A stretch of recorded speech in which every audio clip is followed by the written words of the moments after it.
Welcome back to another episode of Blue Shirts Monthly. To Boilers Extra. I'm Nathan Baird from Indy Star. Sam King from the Journal and Courier. We are in the Mackey Arena press room. We got done with football interviews today, writing up some things from Ryan Walters and his coordinators, talking about obviously the Old Oaken Bucket coming up, but also just as importantly, what's going to follow the Old Oaken Bucket.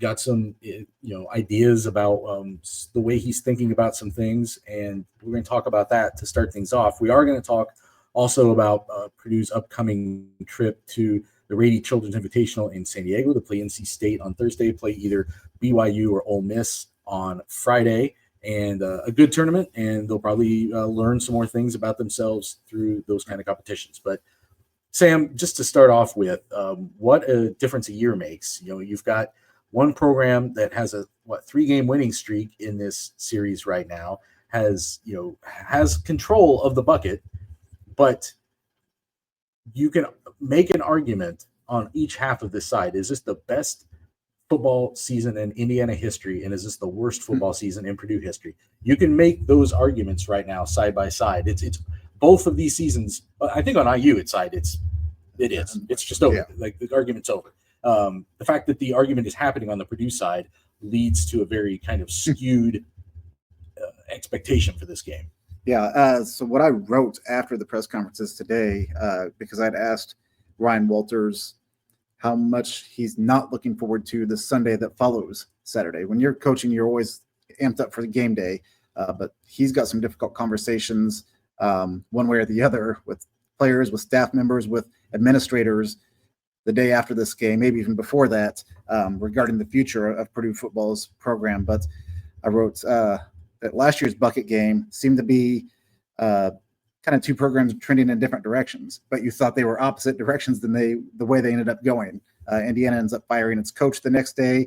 Purdue wins 2 of the final 3 games of the season, looks a lot better late in the season, and you think, okay, this is the jump start to the staff coming back and having a full year to get things going. And instead, we're sitting here looking at a 1-loss team playing a 1-win team. So, but kind of to that, something Ryan Walters said is Indiana's kind of proof, and he mentioned Colorado and some other places as well, that the transfer portal is a place where you can flip a program pretty quickly. So, it's worked some places. That doesn't mean it works everywhere. Right. And it's not as if Purdue didn't go out and get a bunch of transfers last year, and that didn't help them flip anything in a positive way for this season. So important to keep that in mind. To start with, we're not going to go very X's and O's heavy on this, because I think as of most people, like, the conversation just moves to Sunday. The conversation is what's next. Even if Purdue were somehow to pull off a miracle, it's a temporary bandage on the bigger picture. Well, even if pulling off a miracle is all about what does it mean for Sunday? Does it mean that Purdue is announcing a separation from its head coach as IU did last year, or is it that Ryan Walters is sticking around for another year and will then, what does the rest of this staff look like? I guess I'm going to start there. Do you think the decision is in? Do you think that Saturday's result could decide whether or not Ryan Walters is still the head coach next year? I think that if Purdue is making a move, Purdue's already started a search to find who's available and who's interested. I've kind of have the vibe that, Mike Lubinsky knows what he wants to do. And gut feeling and based on just kind of the scuttlebutt around, seems like Ryan Walters, at the very least, right now, I feel like is going to come back as the head coach. That said, if you go out and lose by 7 touchdowns or go out and don't score at all, does that alter the thinking at all? Yeah, I think I see this the same way you do. I think that right now, from everyone I've talked to, the vibe, and those reports are out there also, I guess, at the national level, that the trend, the thought is that he is probably coming back for next year. I do think, though, that if it were to be historically bad, if you would have another Notre Dame-like outcome, and especially in this game, and especially then when you have to confront that direct comparison, the Purdue to IU comparison, in that stark of a way, that might change the math here. And it's not solely based on what Mike Levinsky wants. There are obviously other factors around him that could influence this decision. And earlier today, we're recording this on Monday afternoon. Earlier today, Indiana, the details of Curt Cignetti's contract extension came out, and it included an $11 million pool for not just assistants, basically the full staff. So top to bottom, $11 million. Purdue had guaranteed Walters $5.5 million for his staff, but that was just 10 assistants and the strength coach, Kiro Small. So different numbers there, but you can safely say right now that the assistant coach pool at IU is a couple $3 million probably higher than it is at Purdue. And money's a factor here. Like, you're going to have to spend more money on staff and who knows what else in order to restock this staff if you keep Ryan Walters. So I think that question has to be on the table. I don't think we can pretend that money would not be a factor here. Yeah, absolutely. Now, those numbers at Indiana are based largely on what happened this year. And having a year like this, you're going to get more money thrown into your athletic funding from donors and things of that sort too. But I think Indiana saw an opportunity where, like, hey, this is a dream season that nobody thought possible. And if you don't invest, Curt Cignetti is going to go to the next stop on his coaching career.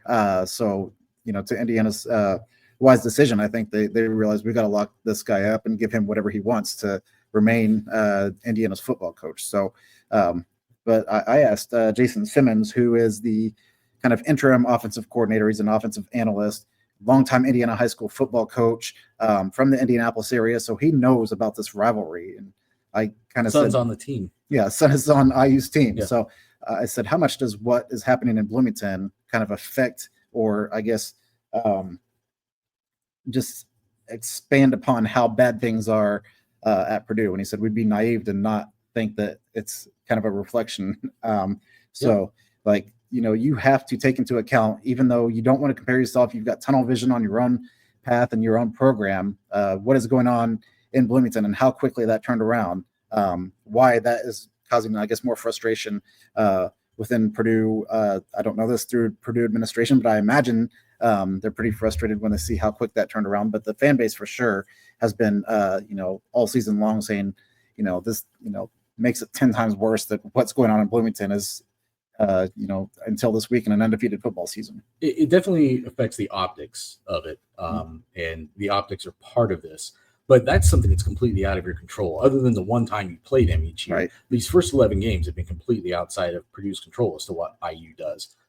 And the bigger problem for Purdue is how much it has failed at all the things it can control. It's been, and last Saturday was another example of it. Like you've got the game time touchdown in your hands. You can't hold on. There's other drops, the field goal snap, like the not being shoving a player on down. Like just like so many things. Like this has not been as tough as the season as this has been.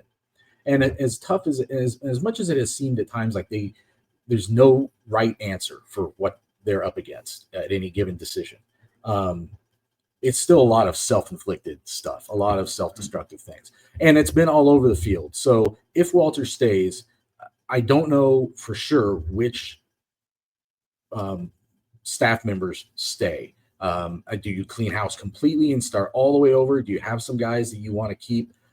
It's hard to judge that somewhat because the performance has been so like no one area of this team undercuts performance at other spots. You know what I mean? Like it's kind of just across the board, a low level of production. I guess the tight ends have been pretty good, but other than that, nobody else can feel like super confident about where they stand. I felt like I've asked this question in a different way almost weekly.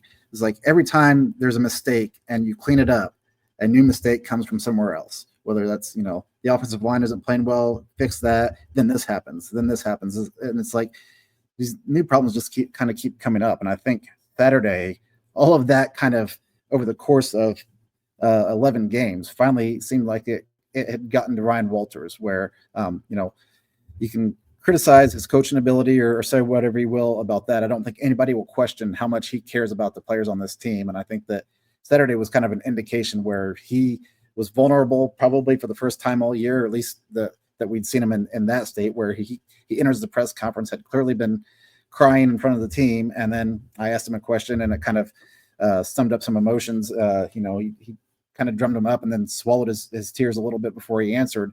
But it's clearly getting to him. I mean, it's got to be hard to know that your fan base wants you fired. He's not blind. He can see people wearing bags with Fire Walters in the stands at home games and things of that sort. He knows what's going on, and I think he understands if he is not the coach next year, why it happened. And but that doesn't mean it's any easier or any harder. This stuff probably weighs on him personally outside of football as well. I asked him today, and I was inspired to ask this question by my previous job a couple of years ago. Ryan Day at Ohio State was asked a similar question, like what's your priority when evaluating your staff? And he said, what do you think he said? Like the number one thing. I would guess, especially at Ohio State, I think recruiting. It's all about getting players in there, and then you can coach talent. It's recruiting, because you're right. There, you are just bringing in a wall of 4 and 5 stars every year and let them go figure it out on the field. Like, you have to develop players too, and you have to have discipline. You have to teach fundamentals, all those things. But you're bringing in such a swath of talent there that's the most. You cannot, at the level that they want to play at, you cannot have a gap of championship level recruiting. It has shown up on the field for them in the last few years at certain positions. So I thought I'd ask the same question today. And Ryan Walters said that all those things are important. I mean, it is a holistic answer as to what you need to get. But the primary thing for him, and he said that this had really been borne out over these last 2 years, is simply, what are your guys ready to play on Saturday? It's not like the greater. I know that sounds simplistic, but just think of all the factors. There's recruiting, there's fundamental instruction, there's skill development, there's leadership. You can segment it in a lot of ways, and I think execution on Saturdays can be its own factor, and that's the one that he thinks is the most important, and I think tells you where maybe there hasn't been enough good coaching going on in that specific area. And this goes back to the beginning of the year, where they thought they saw talent. Man, I think you see it even against Michigan State. You see guys with the talent to make plays who then don't make those plays. They do not finish those plays. The team tripping over itself a little bit. And I think he leaves this season. Again, if he's going to be Purdue's head coach next year, I think if you think who's going to stay on the staff, it's the coaches whose players showed up on Saturday and played the best. And what is he prioritizing? It's guys who have proven that their room will show up and perform on Saturdays. Yeah, and that goes back to the Sunday, the difficult conversations. And I'm sure if you're a head coach, you've got to be analyzing this stuff week to week. But now you've got to put it in front of somebody and kind of have the end of season discussion about where you're headed, what you accomplished, things of that sort. We already know if Ryan Walters comes back, he's in the market for an offensive coordinator. So that's one coach that he's going to have to hire, while also Purdue is paying the previous offensive coordinator next season. So, I think that, there's just a lot of questions that we probably won't know the answers to until even next week at this time. Yeah. I like I said, I'll be in San Diego this week. Sam will be in Bloomington, but we'll both be around on Sunday, and maybe we'll know definitively news by that day. I would think, especially if he were not being retained, we would know that Sunday. If he is being retained, then maybe that would not be necessarily fully specified on Sunday, because there are decisions to be made with the staff otherwise. But looking ahead to Saturday, again, we're not going to get in real X's and O's on this. People know Indiana's just been rolling along all season until they ran into Ohio State last week. If IU got a little bit, all IU fans got salty at Ohio State at the end of this game because Ryan Day punched in a late touchdown with a quarterback sneak when the game was over. And I thought that was maybe an indication. Maybe some IU fans aren't quite ready for the place that they're at, because that's what you do. When you have kind of an upstart and the coach says, we're the emerging superpower in college sports, you just send them a reminder that maybe just not quite yet. That same coach also went onto Assembly Hall's court last year and said Ohio State sucks. So yeah, I think there was some message sending there. And as much as Indiana wanted to keep the scoring margin small to help its CFP case. Ohio State wanted to expand it. Like, all's fair. Rubbin's racing. No, at this level, you've got to stop the other team. Is it any better if Travion Henderson doesn't slide and just runs in the end zone right there? Right, exactly. So, but it does beg the question. So, and I think I mentioned this on last week's pod, but I'm going to bring it up again. Like, IU loses this game. So now, thankfully for them, not thankfully, but to their benefit, a bunch of SEC teams also lost last week. A lot of two-loss SEC teams suddenly became 3-loss SEC teams. And that puts IU's playoff standing in a much more secure position. So if you're Kurt Signetti and you have the chance to really roll this thing up against Purdue, do you do it, or do you back off because you don't want to take any chance that you don't have the most intact team possible for wherever you play your first playoff game? No, I think that if you're Indiana, and whether this is the case or not, I'm sure that Indiana players and coaches probably feel like that team is on the bubble, regardless of what the SEC did. And as bad as some of those teams that beat contenders are or were, you've got to go out there and make a statement when, you've realistically played Indiana's played one top 25 team this season, and it was Ohio State. And now the jury is out that, like, okay, you played a contender and you got beat pretty handily, late touchdown or not. I think Indiana needs to make a statement, or feels like it needs to make a statement to say, listen, we're way better than all of the bad teams we played. And yeah, Ohio State, and it was competitive. The final score being what it was competitive early.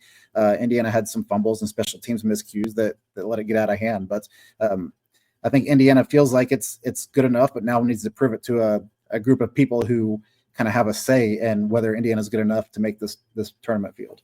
And listen, just as there was with Ohio State, there's another message to be sent here. There's another message to be, you emphatically take back the bucket, and then you, at a time where your biggest rival, the people you're contending with to get in-state talent, you have and regional talent, like, you have a chance to, like, really put them in the dirt. I think you probably do it. That's not me saying that that's definitely going to happen.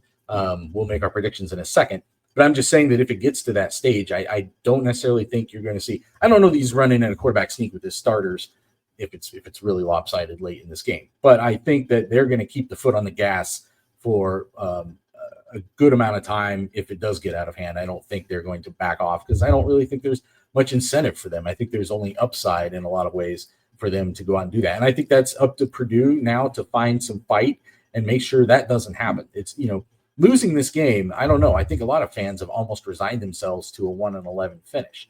So if you were to lose this game in the same way that not the same way, that was frustrating, by a similar margin to where you've lost some other close games this year, fans could probably, if you lost 28-10 like you did in Nebraska, I think that it's not acceptable, but you would live with it. I think what I'm saying is those Notre Dame-like outcomes where it's almost like historic in nature. I think that's where IU would maybe try to take its shot at that, and Purdue has to avoid that at all costs. Ryan Walters has to avoid that at all costs. Yeah. I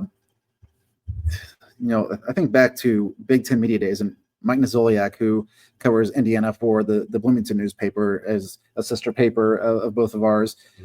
Going back to Big Ten Media Days, I remember saying, because he was there before the Indiana coaches, he was there a couple of days before. I think Indiana went on the third and final day. And I said, what are you doing here? And he said he was talking to Purdue people about how valuable that rivalry was in keeping the bucket for recruiting purposes, all kinds of other things. And Purdue has won this series 3 straight times. Now that seems like, man, that was so long ago that was kind of a storyline entering the season. And now it's become like how valuable this is to Purdue in terms of people keeping their jobs, in terms of, keeping the fan base, whatever fan base is left, on board with, what this thing can be moving forward. Because if you go 1-11 and you beat 0 FBS teams and you're not competitive in a lot of those games, it's understandable why people are crawling for your head. And again, Ryan Walters understands that, but that doesn't mean he doesn't want to be the head coach. And, one of the things that somebody had mentioned to me on Twitter /X the other day was like, he can go cry in his, because I wrote about his tearful press conference afterwards. He can go cry in his, $9+ million buyouts. I think Ryan Walters would far rather be the head coach next year and get paid for it than be sitting at home and get paid for it. Yeah, listen, all the point that I was trying to make when I was retweeting your the press conference from Friday night is like, just treat people like human beings, man. It's like, just pretend we're all people. Like, we're all human beings. And it's not saying, like, I'm saying that as someone who has been critical of decisions that have been made since August or July, or like since before I got here, right? So just something to keep in mind, I think.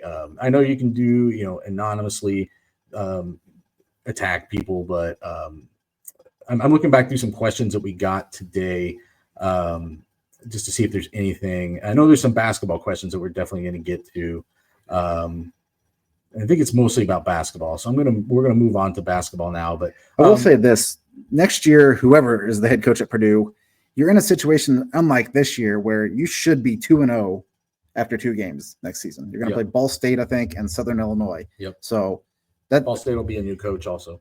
Yes. So you've got to kind of, whoever it is should hopefully have a little bit of a jump start and some momentum on the season, which never, throw Indiana State out. It was all about the couple games after that, or really the 3 games. As going back to a conversation we had back in August, it was those 3 games after the Indiana State game that probably defined this season, I guess. I think absolutely. I think if they find a way to beat Oregon State and or Nebraska, if they won either one of those, it just makes me wonder if they could have found a way to another win at some point this year. But regardless, we should do quick. I'm going to say 48-10 is my prediction. But I think it might be pretty well decided through 3 quarters. Yeah. I would like to see Purdue show some fight. First halves, I mean, I've never seen anything like this, even against Michigan State, where the final score ends up being 24-17, and you shut a team out for the second half. You can't fall in a 24-3 hole and hope to beat anybody, especially on the road. So it's really going to come down. Can Purdue score in the first quarter, which it has not scored a touchdown in the first quarter since Indiana State. I think there's 2 games where Purdue had a field goal in the first quarter beyond that. So they've had goal-to-go situations in the first quarter, just happened to get in the end zone. Purdue has to start hot, and you'd like to see some fights for 4 quarters versus being down big and trying to rally late. But I just think that Indiana, the talent gap between these 2 right now, and probably the confidence gap between these 2 right now is large. And I'm going to say it's probably going to be something like I'm going to say 42-14 type of game. Purdue is, I think, led for 5 minutes, 29 seconds of game time over the 3 games in which it has had a lead against an FBS opponent. In those 10 games, they have taken 0 offensive snaps with the lead against an FBS team this year. That's a stupefying stat. I saw it on Twitter. I can't remember who put it out there, but I've been using it because it's a absolutely astonishing stat, and it tells you exactly, I think, where this program is right now for a number like that.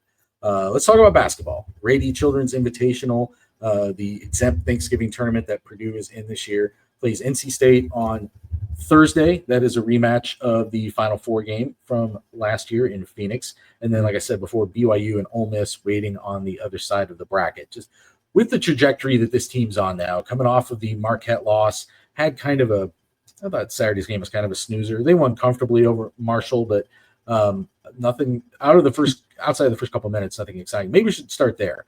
Big lineup change, going with the small ball lineup. Do you think that is Purdue's lineup predominantly the rest of the season? So I had tweeted in the second half at Marquette, Purdue's lineup going forward has to be Trey Kaufman ran at the 5 and some variation of Smith, Lawyer, Colvin, Heidi, Harris, and Cox. And what Purdue did with the starters against Marshall was Heidi and Colvin were in the starting lineup. Will Berg and Jakari Harris were not. I think that is, and Matt Painter said afterward, probably gives Purdue the best offensive flexibility. Also is probably Purdue's best rebounding lineup. So I do think, I don't know if that lineup will play every game the rest of the year because you've got some flexibility options with depending on opponents, but I think that's your most athletic lineup that can probably give you the most benefits. Well, the way I heard him say that was that none of the other lineups were good rebounding lineups. So that may also be true. And that's an important distinction because I think, I wrote after the game, this is the only lineup he feels like he can trust right now, I think, starting lineup. And we talk about more starting lineups more than he does. Obviously, he has to pick 5 people, and it sets up the first rotation that you make. It sets up who's coming onto the floor next. So that's an important part of things. But he's much more into who's on the court at the end of the game. It's one of those coachisms, painterisms that I think has some validity. However, I do think who starts the game for you is important. And I think the one concern that I have, if you're looking at this from a Purdue fan standpoint, are you making this decision because this lineup is good, or are you making this decision because the other lineups are letting you down? And I think that's an important distinction. Are you making it from a position of strength, or are you making it from a position of weakness? Right. And one thing Painter did say about the other lineup is, he's had 5 games of data now, and that's typically enough time to tell that the lineup he was using wasn't it. So he had to make a change. I stupidly drove back from East Lansing at 7 o'clock in the morning after going to bed at like 3:30 to get here for almost the start of the Marshall game, and then immediately regretted it and just stayed in the media room and watched it on TV anyway. But one thing I did want to ask after the game, and did ask, was, people think about how does this affect Colvin and Heidi now being starters? And I said, how does this affect Jakari Harris, a freshman who's now started every game of his college career, and now you tell him you're coming off the bench? It can be a little bit to your ego, especially when you're a guy in high school. He was the guy for a state championship team in Georgia. And Painter said, he's been great. He understands. And that's what you want to hear. And clearly, if you tell a guy, we're giving you this different role where you're going to come off the bench now, he's going to accept it. But I kind of get the feeling that Jakari Harris is very much of the Purdue mold of he just wants to win and wants to do whatever it takes to win, and took this in stride and said, if me coming off the bench is best for this team moving forward, then that's what I'm willing to do. So I think, Wilberg's kind of a different animal because he didn't play in that Marshall game until late. Now he played pretty well in the time he was in there, but the game was out of reach by then. I didn't ask specifically how that kind of affects him, but he's a guy to me right now that he's got size, but he hasn't done some things well that you need him to do, which is, he can rebound because of his size, but he doesn't rebound and look athletic doing it sometimes, or catching the ball confidently. Right. Yeah, I would say. And he's having trouble staying on the court. He's having trouble he's getting a lot of fouls in a couple of instances. And I thought it was interesting that the way Painter talked after the game. So the starting lineup, it wasn't just the Kaufman and Heidi coming in. It was also Colvin. And I got the impression that Colvin playing was almost a separate decision.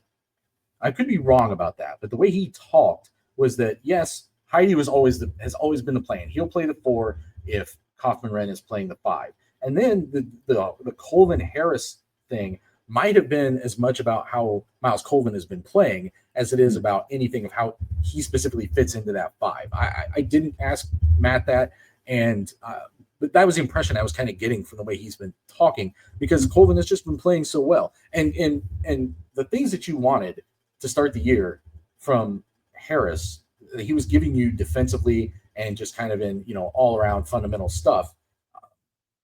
While it was good, I think it also sent a message to someone like Miles Colvin of maybe you should be starting on this team, but here's who you have to beat out in these ways in order to start. And maybe I think that's been reflected in how he's played. Yeah. And Miles Colvin, who last year was almost a defensive liability at times because it's just youth and experience as much as anything, would be in games because he could hit a bunch of shots in a hurry and kind of get on a heater. That's how he started the year in the first game, but he really progressed as a defensive player really quickly. And then now his rebounding is becoming next level. And we know he can jump out of the gym and he's a high flyer. He's using that to his ability to be a key rebounder, which, going back to that point, is like, that is something Purdue desperately needs, especially if you're going to use a smaller lineup. I think the most important rebounders on this team are Miles Colvin, Cam Heidi, and Fletcher Lawyer right now. Like, because Braden Smith has a knack for it. He does a good job just going and getting the ball as a point guard. And Trey Kaufman-Wren is going to do as much as he can. It's maybe one of the things that you're giving up a little bit sometimes when you go with the smaller lineup. I think it's all about the wings. The wings have to rebound really well on this team. And it's about, positioning and anticipation and all those things, just kind of being locked into that into the floor. It's tough because some of those guys, I guess especially Lawyer is somebody who's maybe getting back on defense quicker than those other guys. But when you're defending teams, Marshall was a good example of this. Like Marshall was just clanging rims all day on Saturday, and it led to some like long rebounds. I think they got something like 14 offensive rebounds maybe. And again, against Marshall, it doesn't matter because all it meant for Marshall was they end up missing another 3 usually. But for the next team, for a Big Ten team, for a team that you see in San Diego, 14 offensive rebounds could be a disaster. I just think that they have to figure this out, and it's probably smart to go ahead and make this switch now because maybe this is your best lineup. And if it is, I think you need to pressure test it as much as possible and get those guys on the floor in real situations early because it gives you better data, as he's saying. He's talking about data those first 5 games. So now you need a new batch of data, a more extended batch of data about what this group does from a rebounding and defensive standpoint against teams like this. Trey Kaufman insists that this could be a plus defensive lineup, but I think that remains to be proven, and rebounding will be part of that. No, I think the timing was absolutely that's a good point. I don't want to say you don't want to, but it was probably better to do this in a non-pressure situation at home against a team that you're just far better than doing this in a hostile road environment the game before where, talent is probably equal or maybe even swayed into Marquette's favor. Now you get some confidence. Cam Heide comes out, hits a bunch of threes from the get-go. He's been hot as of late. Fletcher Lawyer's kind of on this season-long heater, and now, with Miles Colvin and we've seen what CJ Koss can do when he gets going, that maybe becomes a strength as your 3-point shooting. And then it's not necessary to have an oak tree like a Zach Edey underneath as much. Now 3-point percentage was benefited greatly last year by having Edey inside because he drew so many defenders away. But if you can have 4 guys on the floor at any given time who can hit threes, that should allow your inside game to get going as well, just because they have to defend the perimeter. Braden Smith was scoreless on Saturday. He was 4 of 10 from the floor, I think, at Marquette, something like that. Not very good against Alabama either. Not that great against Alabama from a scoring standpoint. He's productive in other ways. He had 9 assists, I think, and 3 steals on Saturday against Marshall. He had a good assists game against Marquette. So it's not like he's forcing a bunch of things and it's taking away from the rest of his game, I don't think. But I do think Purdue needs him to be a big-time scorer. And he is still – it's just another reminder that there's adaptation going on with this team. Even guys that you're more certain of what their role is and what their talent is, I think there's still some adaptation going on as to how it shows up on the floor. Yeah, and against Marshall, I think Smith missed, I'm going to say 3 shots pretty early in that game and didn't take – I think he ended up taking 5 shots. So kind of went away from it there and realized, hey, just let me – facilitate and get other guys going. I did think it was kind of telling at Marquette because he was struggling and he was getting hounded that they kind of flipped roles between Smith and Lawyer, and Smith started giving to Lawyer, and then he would go come off screens or go hide in the corner or something like that and let Lawyer drive to the basket and facilitate. Yeah. So that was a new wrinkle that I think is pivotal because you can't just do what you did last year when you had the most dominant player in college basketball. You've got to have new wrinkles and do some different things. And I think that's where Purdue is early, because one thing, if you've watched Matt Painter for now 2 decades coaching this team, it may be ugly at times early, but there is a method to his madness to get to Big Ten play and kind of have things figured out. So he'll have, I'm sure his rotations will be kind of solidified. Maybe not by the first Big Ten games now with the way the schedule works out, but probably by January 2nd when Purdue's playing Minnesota. Yeah, Smith had 2 threes in the second half of Marquette, and they were both off those catch-and-shoot looks like that. And I thought that was interesting. I think actually it was Brian Newbert in our interviews that day that pointed that out too, that that was a bit of a new wrinkle that they needed to add. And just they're kind of banking scenarios, I think. Banking possible solutions to the next time that they see something like that. They won't see a lot of teams like Marquette, though. That was an impressive performance. That was an impressive team. We already talked about that. You can listen to last week's. But I wanted to run through some things about the teams that are at the Rady this week. NC State, only 1 starter back, I believe, Michael O'Connell from last year's Final Four team. They're 5-0 right now, but they have not played. I mean, it's all been like nobodies. It's all been low major, mid majors. Nobody that was higher. I was looking at the Bart Torvik site, if people are familiar with him. Nobody ranked above the top 200 on that. So this is going to be their first like test of any kind this season. I think that might favor Purdue. Also, Purdue, I think, just kind of maybe is looking to have a good get off to a good start and put some things behind them after last week. Then waiting for them in the semifinals is both potentially interesting matchups. You've got Ole Miss that's coached by Chris Beard, who, if you think Shaka Smart once had Purdue's number, like Chris Beard is the other guy who has really given Purdue some fits over the years, going back to Little Rock, that game in Denver, going back to Texas Tech in Boston in Texas, after that, right? and then Texas. So it's like it's been one after another. He's got a guy named Jamin Brakefield, who's a 1,000-point scorer for his career coming into the season. They got an all-SEC guy in Matthew Morrell, second-team guy last year, and a couple shooters in Jalen Murray and Sean Padula. And on the other side, BYU has Camden Catchings, who until 3 months ago was going to be part of Purdue's signing class for this year. He's through 5 games. They're also 5-0, I think.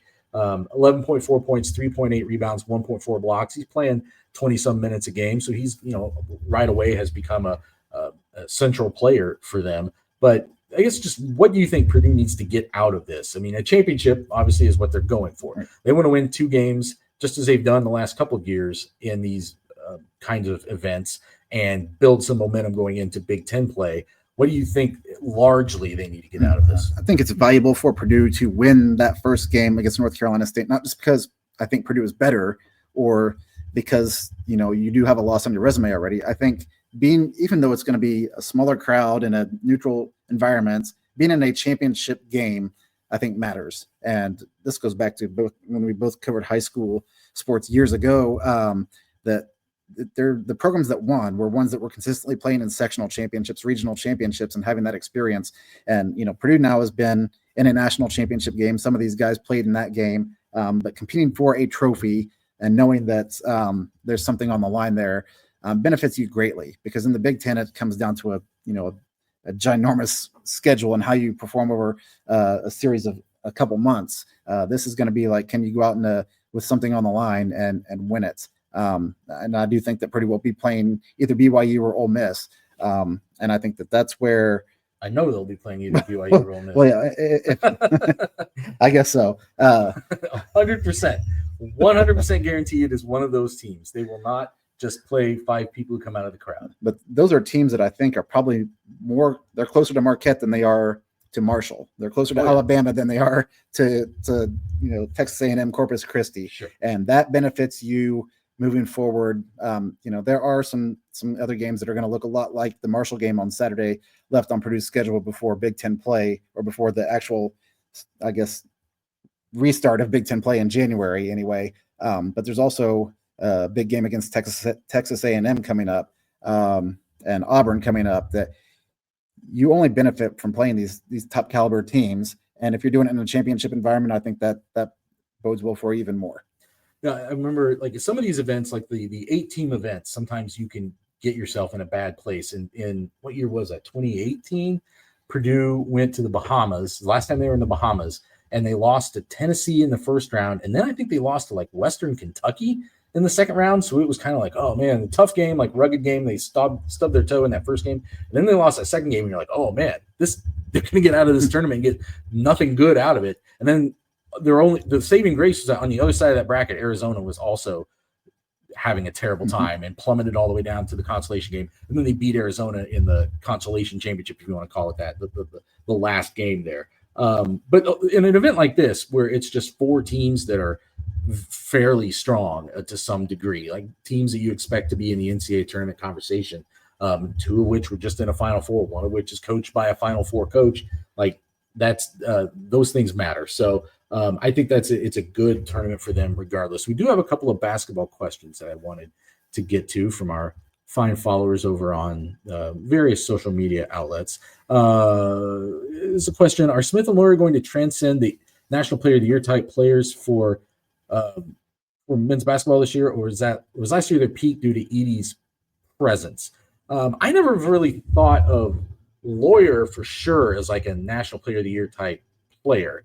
I thought of him being like a good player, but like the next Right. tier below that, right? I think the question more is like, does Smith play at such a level and carry such a gravity in this offense that that makes everybody else better? And I think at times I've seen flashes of that Right. this year. It just hasn't been consistent. There were a lot of people who thought Smith was benefiting greatly from Edey, and he was. But Edey also was at the same time benefiting greatly from having a point guard like Braden Smith.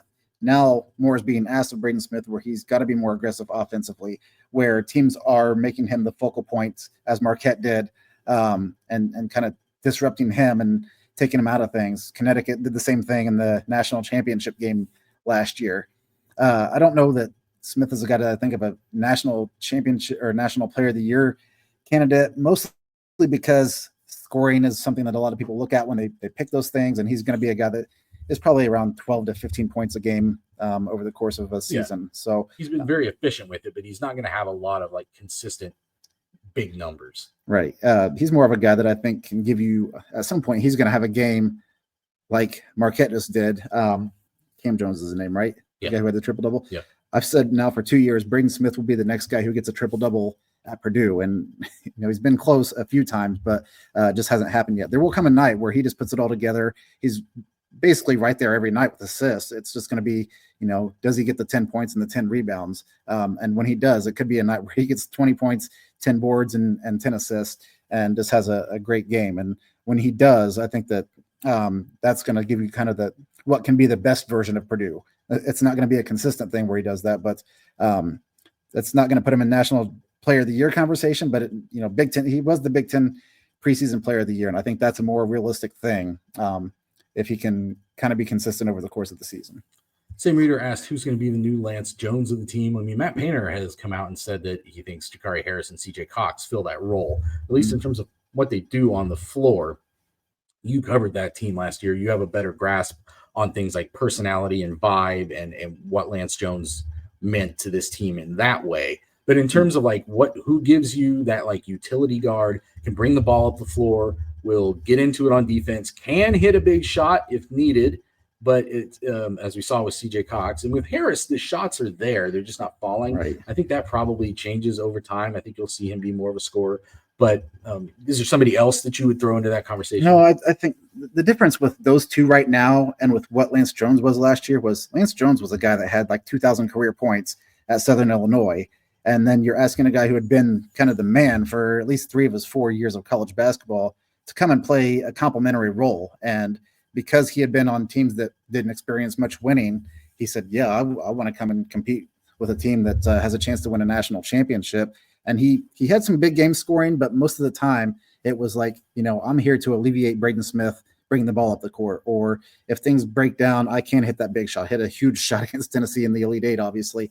And then he personality wise, he made it. You can not smile around Lance Jones. And I think that anybody who saw him back Saturday kind of gets that. He just had this charisma about him that brought out the best in kind of every guy on that team. And I don't know. I haven't talked to Jakari Harris and CJ Cox enough to get kind of a feel for their personality. They've been pretty reserved in the couple conversations I've had with both of them, but they're a little more on the quiet side, but freshmen often are. Right. I think that right now just experience is what Lance Jones added more than anything last year. And not to say that Jakari Harris and CJ Cox don't become that as the season goes along, because the more games you play, especially against the BYUs, Ole Misses, and North Carolina States, the better off you're going to be in the long run for it.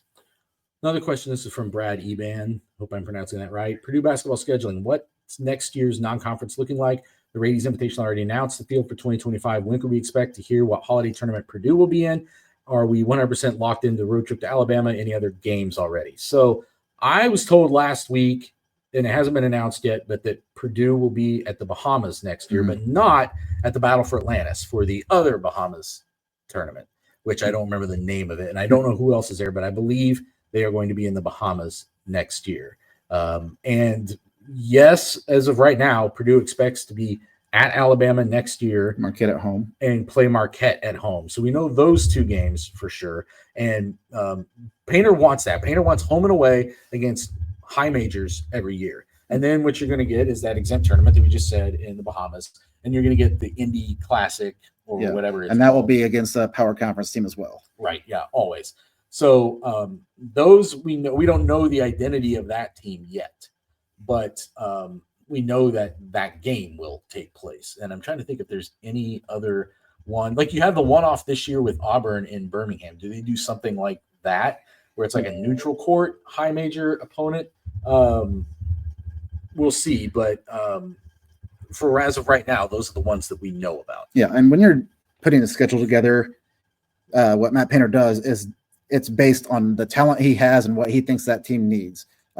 He'll schedule the mid-majors. The bye games will probably be against teams that he thinks have a chance to win a lot of games and compete for their conference championships, because that only helps your net at the end of the day. You want the mid-major teams you're playing most times winning 20, 25 games in the season and having it, looking like good wins at the end of the year, basically, when the NCAA tournament committee is basing what Purdue's seed will be. I don't think Purdue's a team that's in danger of missing the NCAA tournament this year. I know there's a lot still to play before then, but basically it's all about, can you get, a top 3 seed, a top 4 seed, whatever it might be. But I would expect that you're going to see some teams that are in the NCAA tournament this year that are mid-majors that will be on Purdue's schedule next year in bye games. And I think that it's if you have everybody back next year from your rotation, except for Caleb First, I guess. Right. Like that, if you know that, the good thing about basketball recruiting too is you don't have to do it years in advance like you do with football. Like a lot of this stuff gets taken care of, I think, in the winter, spring, and it's all settled by June or whatever. Traditionally, that's how most of it works. And sometimes TV gets involved and hooks you up with some games too. But you know what your team will be, barring injury. So if they, as we expect, I think as it stands right now, they're going to have that nucleus back together, fourth year, those 3 guys, Kaufman, Wren, Smith, Lawyer. You're bringing back your whole, 8 of your top 9, 9 of your top 10. Your entire team comes back, plus you add Antoine West from Toledo, and you get Daniel Jacobson back, and Jack Benter will be a freshman because he's redshirting currently. Right. So, you just got you're going to have a very, very veteran team, and that will probably influence how much they push that schedule and try to get as much as they can out of it. Anything else you want to talk about before we sign off? No, I just think that very intrigued by, because so far Purdue's played at home and it's played one road game in an NBA arena that was packed and loud and very hostile. How do you react? That can be hard to play in a game where if you've ever seen these holiday tournaments, sometimes there's very few people there. It's 200 alumni that wants to make the trip somewhere, and then some stragglers that just want to go see some good basketball that show up. It can be hard to play, I think, sometimes in an environment where the noise isn't there, and it's almost like an empty gym or AAU feel type. So, is the pressure off, or is the pressure kind of heightened because now you're playing some pretty good opponents and you need some wins? Yeah. One thing I guess we should cover, I think we forgot to mention this during football. There was a report out today that Purdue has already contacted some offensive coordinator candidates. Right. And it was the 3 names that were in there were Mike Yursich, who I covered for 1 year as the offensive coordinator, or actually he was the passing game coordinator and quarterbacks coach at Ohio State. He was also at Texas. He was also at Penn State. Penn State recently. Yeah, fired at the end of his Penn State tenure. But a guy it was Oklahoma State before that. So a guy with a long offensive coordinating background doesn't currently have a job.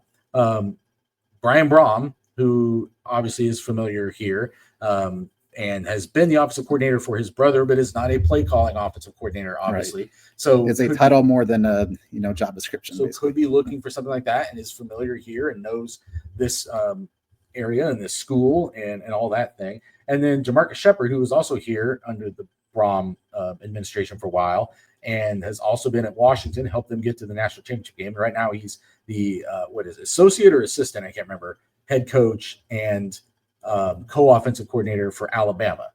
But the reason I'm bringing him up too is his salary right now is $1.1 million. Purdue was paying Graham Harrell $1 million to be the offensive coordinator, but that tells you what you'd have to pay to potentially hire someone like that away from a place like Alabama. And this may be that they are shooting too high. And this is not reports that we've independently verified. But I'm just saying that those kinds of names are out there and gives you an indication. When you start talking about what the commitment has to be to football going forward, the financial commitment is going to increase. I think it has to. Yeah, absolutely has to. and especially if you're trying to lure somebody to a place that is currently a one-win football program. Like, you're asking them to take on a lot. Obviously, it's, you're going to also hire somebody who you think is going to pull key players from either the school they're currently at or out of the portal or something that can, back full circle now, help you turn this thing around in a hurry.